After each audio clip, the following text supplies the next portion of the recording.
Regresamos con argumentos. Gracias, amigos, por seguir en sintonía de este espacio. Antonio, hay muchos comentarios, preguntas, preocupaciones también de nuestra audiencia. ¿Qué pasa si vamos a un escenario bélico con Guyana por el territorio Esequibo? Es una de las grandes preguntas. ¿Quiénes son los aliados de Venezuela? ¿Cómo sería un escenario así? Evidentemente, desde nuestro país se ha llamado a la paz, al diálogo. Incluso esta semana se dio una llamada telefónica, incluso solicitud de Guyana, después de que días anteriores no querían hablar con Venezuela ni con el presidente Nicolás Maduro, pues solicitaron una llamada y a nivel de Cancillería se comunicaron, donde Venezuela reiteró el llamado al Acuerdo de Ginebra. ¿Qué podría estar pasando? Además estamos esperando las reacciones del Mercosur, esperamos las reacciones del Consejo de Seguridad de las Naciones Unidas sobre este caso de Venezuela. El presidente de Guyana ha salido en la semana a decir que él cuenta con el apoyo de los miembros del CARICOM, con Cuba, incluso ha dicho que desearía que Cuba fuera el intermediario en este asunto.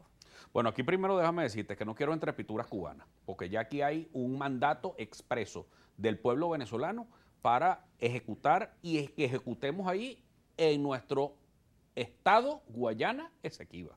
Es decir, hay que hacer actos de soberanía. Ya consultamos, yo soy partidario de que la soberanía se consulta y ahora hay un mandato en la que se tiene que actuar.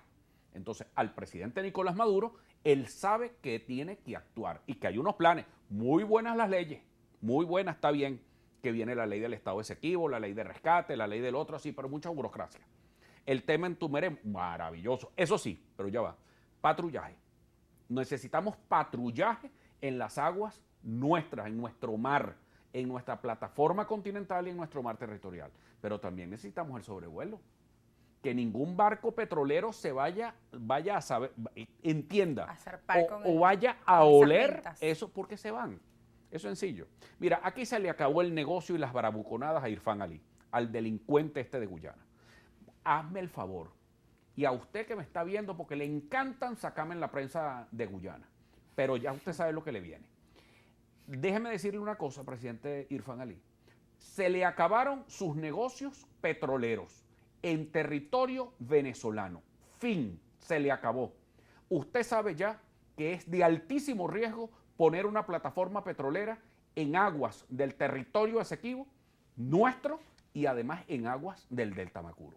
Ya ustedes saben lo que le viene. Hay un mandato, además del pueblo venezolano, a la Fuerza Armada venezolana, porque hay un mandato. El mandato está claro, ya hay mandato, ya no se puede permitir aquí más cosas. Entonces, ¿qué hay? No se puede desacatar, o sea, hay que desacatar y siempre desacatar el laudo arbitral, rechazar el laudo arbitral de 1899. Segundo, hay que seguir con el Acuerdo de Ginebra, pero no podemos aceptar la jurisdicción de la Corte Internacional de Justicia, porque es un criterio de Venezuela desde 1945. Y que es algo importante, no me cambien el criterio. Hay diferentes posiciones, incluso acá en nuestro país, por algunos dirigentes, quienes opinan que como tenemos los argumentos, deberíamos ir. Que se queden tranquilos. Nosotros tenemos que ir, sí, cómo no, para cumplir los lapsos procesales allá.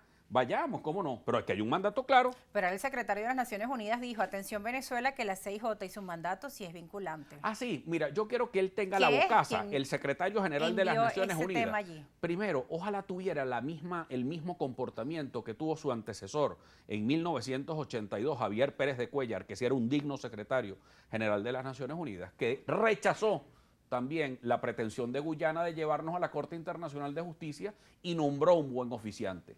El problema es que Guterres está metido también en el negocio del ExxonMobil, porque déjame decirte, ojo, eso es un testimonio que no lo inventé yo. Es Rafael Todman, el exsecretario de Estado de Guyana, que dijo que la ExxonMobil le había dado 18 millones de dólares como un bono para hacer lobby en las Naciones Unidas. Pero qué rápido corrió ese bono por las Naciones Unidas, porque de inmediato salió eso para la Corte. Pero déjeme decirle, la Corte Internacional de Justicia no es competente. No vamos a aceptar, ni en este gobierno, ni en nuestro gobierno, ni en los gobiernos que vengan, los venezolanos no vamos a aceptar que ningún juez internacional vaya a decidir los límites ni la soberanía de Venezuela. Eso ahora, está las claro. Posiciones sobre la Corte Internacional de Justicia, nos traías como parte de tu argumentación el caso de Nicaragua y Estados Unidos. Lo tenemos importantísimo. Ahí en una gráfica sobre esta situación. Dice 6J, caso Nicaragua versus Estados Unidos de 1986. Y hay unas declaraciones de la embajadora de Estados Unidos ante la ONU, la tenemos ahí. La CIJ es un cuerpo medio legal, medio jurídico y medio político que las naciones a veces aceptan y a veces no. Este material lo ha traído el equipo de Antonio Carr. Bueno, fíjate, yo les he traído eso para que se ilustren los leguleyos aquí en Venezuela, algunos leguleyos que andan diciendo que ahora todo es la Corte y la Corte y la Corte, cuando antes rechazaban a la Corte. Y la Corte hay que rechazarla, ya hay un mandato popular, eso no se discute. Y cuando hay un mandato popular, ya eso habló el soberano en Venezuela. Y ni siquiera el Poder Ejecutivo puede decir absolutamente nada. Aquí se rechaza la jurisdicción de la Corte. ¿Cuál es el antecedente? Los Estados Unidos. Pareciera ser que el señor Nicholson y parece que el señor Guterres, pues se le olvidan que las posiciones, que los miembros del Consejo de Seguridad de las Naciones Unidas, solamente el Reino Unido es el que acata la jurisdicción de la Corte Internacional de Justicia. Los Estados Unidos no la acata. Ahí tienes el testimonio de la embajadora Kirkpatrick en el año 1986, caso Irán-Contras. Es decir, Estados Unidos no acató la decisión. No la acató. Y no la acató. Y era el caso Nicaragua versus los Estados Unidos. No la acataron. Ah, bueno, que después Violeta Chamorro echó para atrás el caso. Sí, sí, está bien. Pero no la acatan. Y no la acatan. Y entonces nos las van a aplicar nosotros.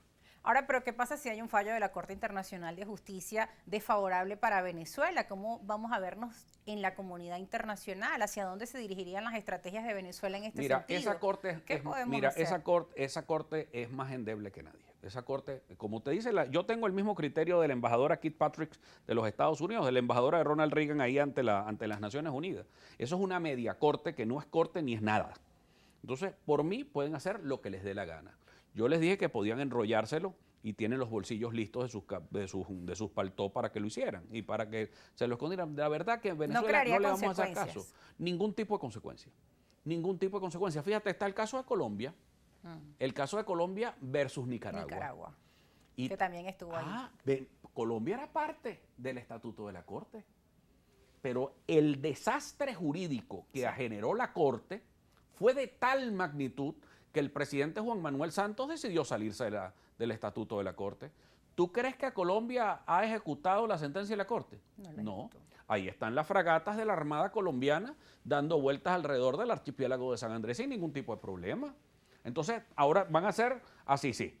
Bueno, nosotros, los venezolanos, los únicos careconflay que vamos a venir Además, esto es una disputa eso. por un territorio no menor, es la mayor extensión de territorio que se encuentra en disputa por una zona limítrofe en el mundo. Pero que además fue objeto de un robo, y además del robo, además que se fue objeto de robo, luego fue objeto de un tratado internacional que está legalmente depositado ante el secretario general de las Naciones Unidas.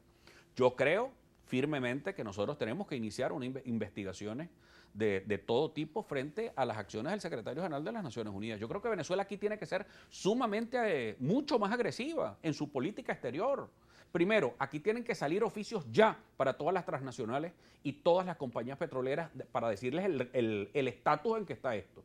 Segundo, también tenemos que acudir a los organismos mundiales del comercio para demandar todas estas empresas también que han sido contratadas, y a la propia Guyana hay que demandarla. Una indemnización podría recibir pero Venezuela claro, porque hemos sido dañados. Pero además hay un tercer aspecto, que es la corrupción. Aquí hay hechos de corrupción también donde hay que investigar hasta el secretario general de las Naciones Unidas. Y esto es muy importante. Pero ojo, porque están en un libro del propio secretario de Estado de Guyana. Es decir, con qué facilidad pasó esto a la Corte Internacional de Justicia. Entonces, a mí me huele que tras la Corte Internacional de Justicia, lo que se está preparando es otro choreo contra Venezuela. Vamos a la pausa y al regreso vamos a hablar entonces cuáles son las posibilidades de Venezuela. ¿Qué pasa si usted, como menciona, está la Organización de las Naciones Unidas o su secretario, pues viciado, según las declaraciones que usted nos ofrecía, el tema de la CIJ, bueno, todo esto y más al regreso de la pausa. ¿Qué podemos hacer los venezolanos? He visto que también hay un despertar, al menos desde las redes sociales. Si bien habían dudas referente a la consulta, si se realizaba o no, creo que en los últimos días he visto a los venezolanos unidos rechazando el discurso de Guyana, cuando hemos visto en la prensa internacional y especialmente en la prensa de Guyana declaraciones en contra de nuestro país, y que Venezuela ha tenido una actitud agresiva cuando hemos visto lo que ha ocurrido en los últimos meses. Ya regresamos con más, no se aparten.